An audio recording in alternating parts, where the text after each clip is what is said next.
still picture Bobby, and he's going, because, and I'm watching this enormous clot that was like, I don't know, maybe 2.5 inches long and thick. It looked like a worm coming out of his nose, and it's always his left nostril, and it coming out of his left nostril, and I'm like, holy crap! And so I collect it in the tissue, I throw it away, and we got the nosebleed to finally stop, and I would say the whole event was probably maybe 13, 14 minutes, something like that. I mean, seemed like a long time.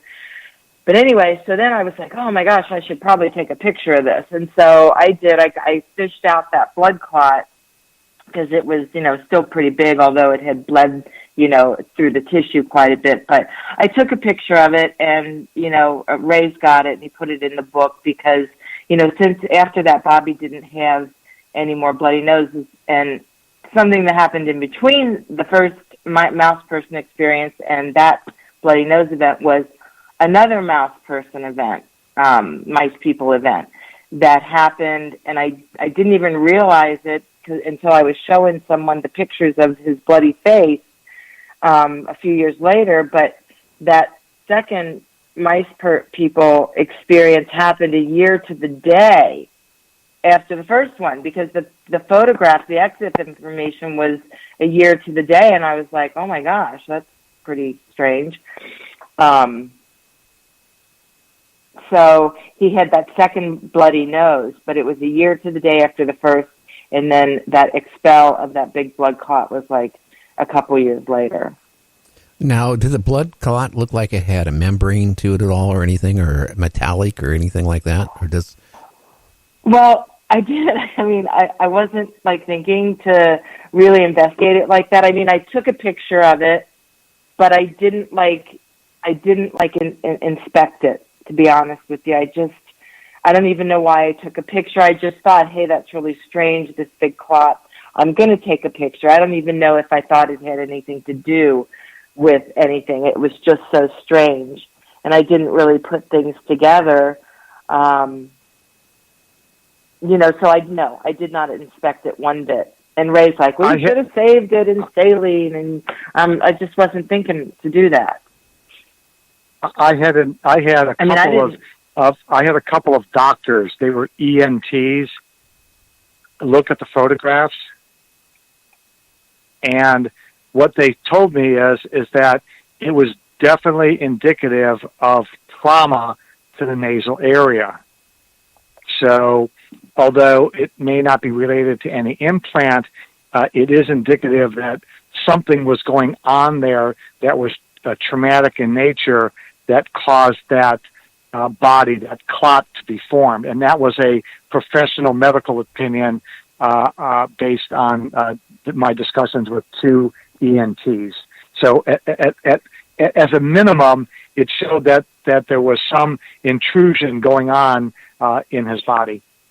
It does.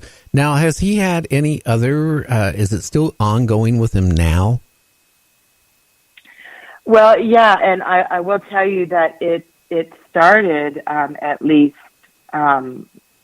shortly after he was born, because, and there's a photo of this in the book, but I was coming home from a business trip, driving from the airport. Bobby was maybe a week old. We could check the dates of the photograph, but I stopped by my daughters to have a visit and check on things, and I was holding Bobby and I was feeding him, and she was taking some pictures.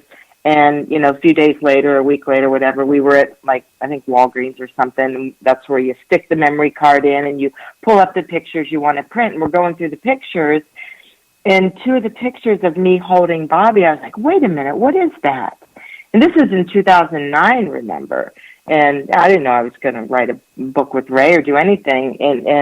But in the first picture, you can see over my right shoulder, on the left side, if you're looking at the picture, it's on the left side, but it's behind me on my right shoulder. I'm sitting in front of a tall boy dresser with a couple of flower vases on it that my daughter had gotten.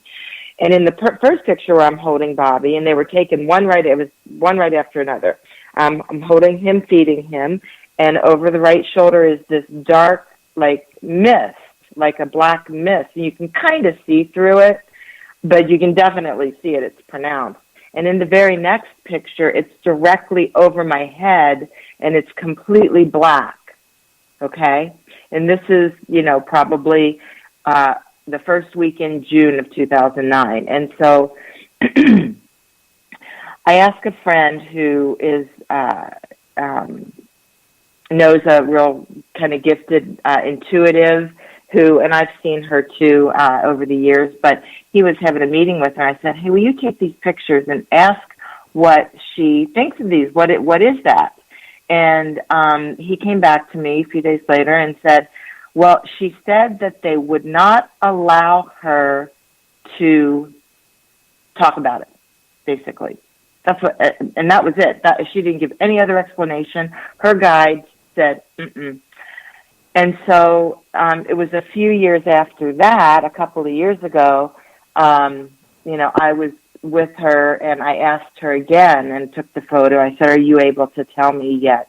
I reminded her what she had said a couple of years before.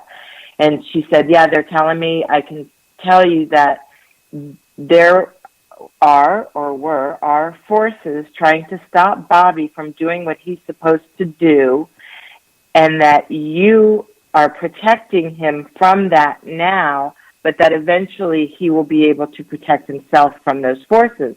Well, then you have him at 3.5 telling me he came to Earth to teach the humans about love.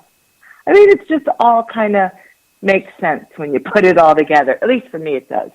Well, it's very interesting now because our time is winding down here. When did things start going on with you? When I was like Bobby's age, like 4, when I had the ant people. But it's been going on through my whole life. Yeah, I mean, but when did it start getting more than visitations?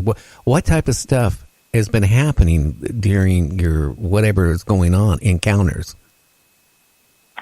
So what's different about my case or my story, my truth, is that I don't have any conscious memories of being on a ship, of having any eggs removed or implants done or anything. I have most of my memories are either in my mind's eye or through quote-unquote dreams. Now, I did these 4 regressions with Dr. Leo Sprinkle, with Barbara Lamb, and with Yvonne Smith. But all of those regressions were stemmed from conscious events. So, for example, the first regression had to do with my childhood and all those memories from my childhood. The second regression, in 2008, things kind of sped up for me. 2007, I guess, when I had kind of taken my first step out into the UFO field and kind of looking for more information. And I went to Roswell 60 and just sat mesmerized through lectures. And so then in 2008, things started speeding up for me. I started seeing UFOs all over the place. I was seeing these an egg-like orb floating in front of me, flashes of light, having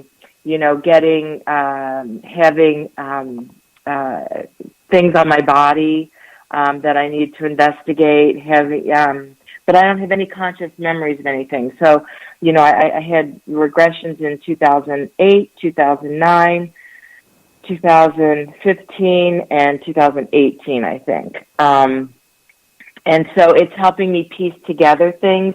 But, I mean, I had a couple of missing time events that I regressed on that were very interesting, So I've had experiences, or I have seen through these regressions, and insectoids, mantis beings, besides the ant people.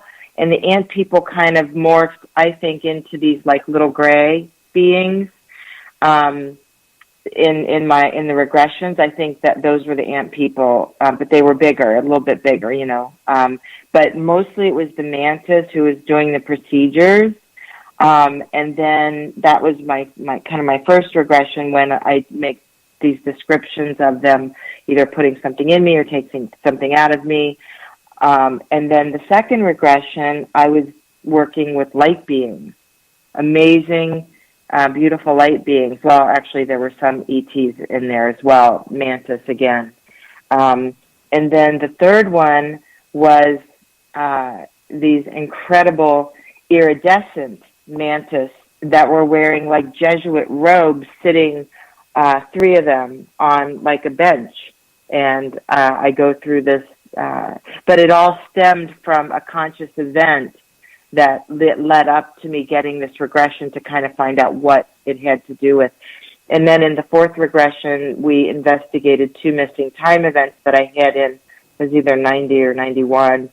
And, sure enough, stuff happened during those events as well. But I've had, physical markings in triangle shapes, triangle configurations. I have an enormous scoop out of my shin that I got as a little girl, and I even called it my alien scoop back then when I was a kid.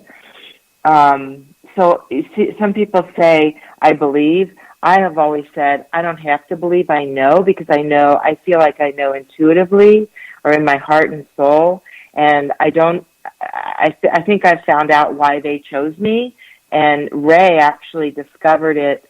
I don't know, how's our time? Can I just lay that out real quickly? We got about 14 minutes. Go ahead. Okay, so my mother was extremely handicapped my entire life, and my brother had some health issues as well. But my mother had severe rheumatoid arthritis. She was crippled from, I don't ever really remember her being in a healthy state. They even did like experimental surgeries, and she was written up in medical journals because she had this really extreme case of rheumatoid arthritis. And she was diagnosed when she was 21, so she was really young. And so anyway, so I told Ray, and I always wondered if it, why my mom got so sick. And I told Ray early on in one of our interviews, I said, my mom, I grew up, she was so sick. I said, and she worked at a place that had the word lead in it, and I can't imagine that was a good thing. So that sparked a conversation, and Ray and his great investigatory techniques, and, he said, let's investigate that. So basically it was a place called National Lead of Ohio, and so Ray kind of took the ball from there and ran with it and found out that National Lead was known also by a second name later, that was called Fernald, based on, I guess, the town nearby in Fernald, Ohio. But in the 50s and 60s, and I think maybe even all the way up to the early 80s, at least in those early years, and it was like 5 or 6 miles from my childhood home, was spewing 3 times the nuclear waste that from the EPA. So 3 times the EPA safety of nuclear waste into the atmosphere. And further to that, my mother worked there when she was pregnant with my brother and myself. She worked there from age 19, and she probably retired. She was really getting sick when I was like 3-4 years old. I remember she stopped working, and we stopped going to preschool. But so for me, that was like, well, so Ray said, well, why wouldn't they want to study you, Victoria, if you were, in your mother's in the womb when she was working there? But then let me just take a side note. In my first regression with Leo, fast forward to 2008, you say things in regression, it's like, that doesn't make any sense. What the heck does that mean? Well, I had said something in the regression that the ETs were very surprised at how strong I am because my mother and my brother aren't so strong. And back in 2008, I'm like, that doesn't make any sense at all why I would say that. But then fast forward to Ray discovering, this scenario that my mother worked at this place, and they actually call it the second Roswell because they filmed UFOs over it. So, and there were a lot of sightings in the area at that time. So it all kind of, melds together this story of truth. So anyway, so that's where my mom worked, and the fact that I said my brother and my mother weren't as healthy, and they were surprised that I was so healthy. So that maybe that's why they were monitoring me for all the years. Very interesting. And have you had anything else done that with regression has come out